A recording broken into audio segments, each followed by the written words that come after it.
Wow. Coco Gauff bets big, investing $100 million plus to dominate fashion and ditching the Grand Slams. The crowd at Arthur Ashe Stadium was still roaring from her latest Grand Slam victory when Coco Gauff, just 21, whispered something shocking to her team. Maybe, she said, softly, I've conquered enough courts. Maybe it's time to design my own runway. It was one of those moments when destiny twists in unexpected directions. The same fierce focus that once fueled her forehand now burned toward another dream, not of trophies and titles, but of textures and threads. Weeks later, the world woke up to headlines that sent shock waves through both the sports and fashion industries. Coco Gauff bets big, $100 million plus investment to dominate fashion, tennis legend to take a break. From Grand Slams, the spark of a new dream, to many it seemed impossible.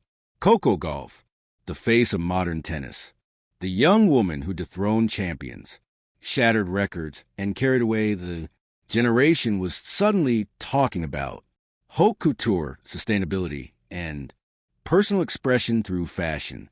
But to those who truly knew Coco, it made perfect sense. From her earliest days on tour, she had an eye for elegance. Whether it was her signature hair beads, glinting under stadium lights, or the way she merged athletic wear with street chic, Coco always carried style as naturally as she wielded her racket. In private interviews, she once said, "Fashion is storytelling without words.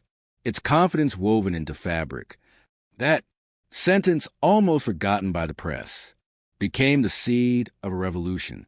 The $100 million gamble. The move was impulsive. For nearly 2 years, Coco had quietly studied the luxury industry. Between tournaments, she met with designers, textile engineers, and marketing visionaries. She spent nights sketching dresses on hotel stationery, balancing her life as an athlete and dreamer.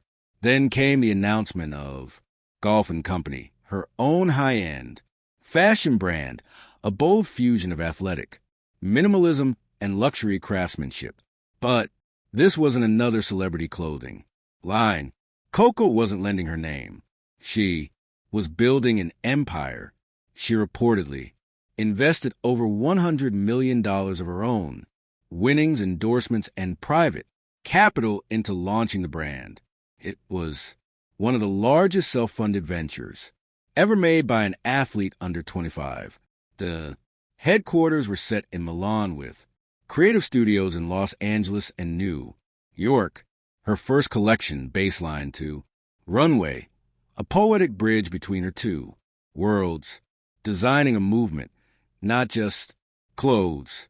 At the core of JUFF & Company was purpose. Coco didn't want to create fashion that looked beautiful. She wanted to create fashion that meant something. Every fabric used in her line was ethically sourced. Her team partnered with African and Caribbean textile cooperatives to empower local women artisans. Each label carried a small inscription made with love, strength, and purpose, just like Coco. Her debut collection merged fluid silhouettes with athletic geometry, hooded gowns that move like victory, laps, silk dresses cut with tennis net, motifs, and sneakers designed to feel like a rally between comfort and grace.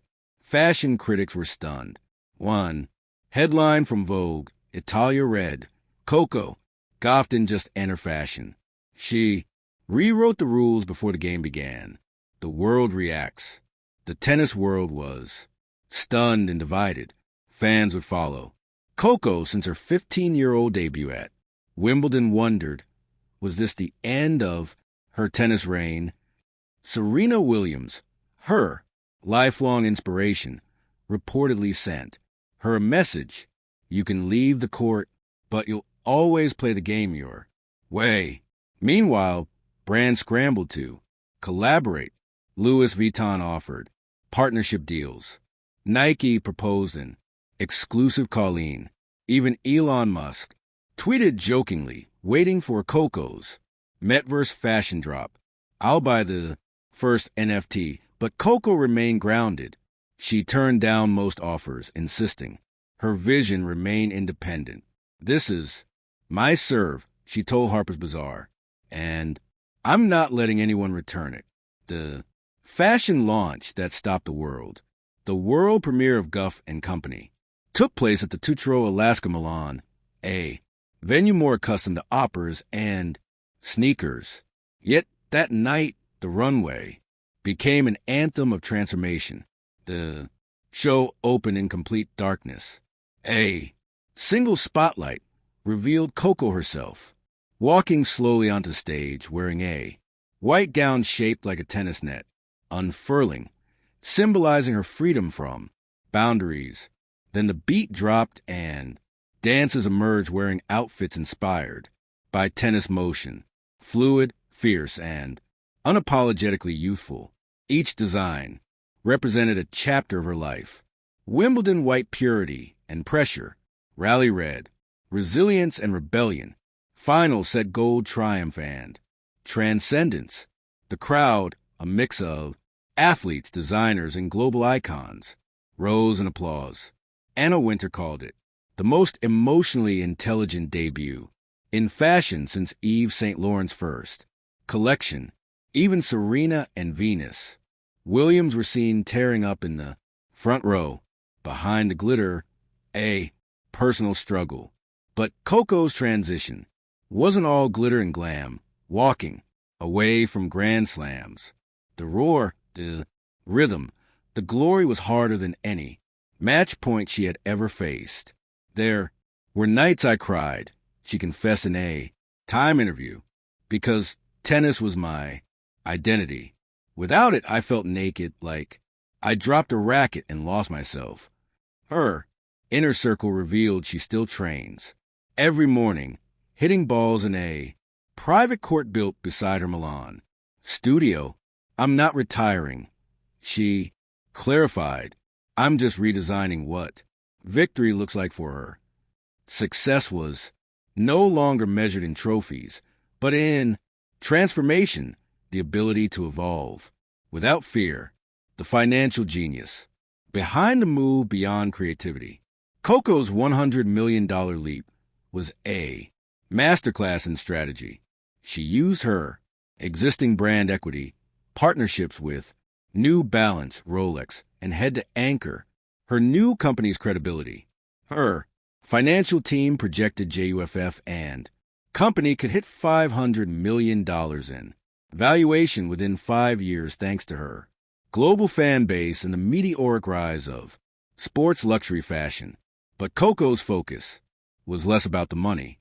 Wealth is freedom, legacy reimagined by years, and Gauff and Company was already featured in Paris Fashion Week, its designs worn by A-list celebrities and athletes alike.